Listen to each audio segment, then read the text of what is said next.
चीज भी नहीं तो एक बात तो पक्की है कि वो जापान में ही कहीं छुपा बैठा है। इस बात का क्या सबूत है? अगर आप मुझसे किसी पुख्ता सबूत की उम्मीद करते हैं तो आपको इंतजार करना होगा, तब तक जब तक कि मैं गुनहगार से खुद बात ना कर लूं। तुम मुझसे बात करोगे? खैर, तो फिलहाल के लिए इन्वेस्टिगेशन का हेडक्वार्टर मैं जापान में ही बनाना चाहूंगा।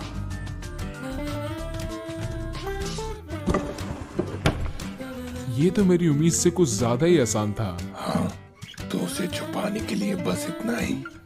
हाँ, ये यहाँ पर बिल्कुल सेफ है। लेकिन इसे तो यहाँ पर कोई भी ढूंढ सकता है, और तुमने चाबी भी लगी छोड़ दी। यही तो बात है। ड्रॉर की इस चाबी को जानबूझकर मैंने वहां पर छोड़ा है। ये तो सिर्फ एक मामूली डायरी है। ज्यादातर लोग इस डायरी को देखकर यही सोचेंगे कि मैं इसे ही छुपा रहा था, और कोई भी इससे ज्यादा नहीं सोच पाएगा।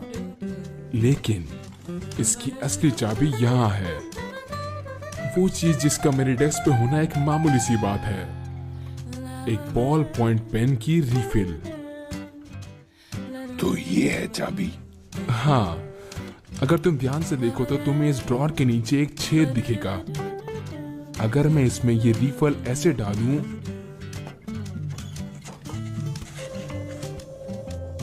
अरे वाह, खुफिया ड्रॉर। वो नकली डायरी मिलने के बाद कोई आगे ढूंढने की कोशिश ही नहीं करेगा। वो तो है, लेकिन हाँ, अगर किसी ने गलती से भी इस सीक्रेट ड्रॉर को ढूंढ लिया तब भी वो कभी इस नोटबुक तक नहीं पहुंच पाएगा। जब मैं इस रिफिल को अंदर डालता हूं तो ये एक इंसुलेटर की तरह काम करता है और सर्किट को पूरा होने से रोकता है। और जब ये ड्रॉर नीचे आता है तो इसमें लगा रबर भी बिजली के बहाव को रोकता है।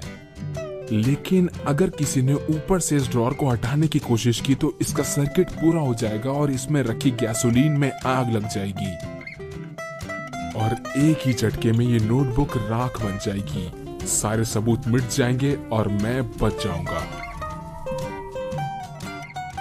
अगर किसी ने पूछा तो मैं कह दूंगा कि मैं अपनी असली डायरी को किसी को नहीं दिखाना चाहता था। मेरे ख्याल से इतना कहना काफी होगा। आखिर ये मेरी पर्सनल डायरी है।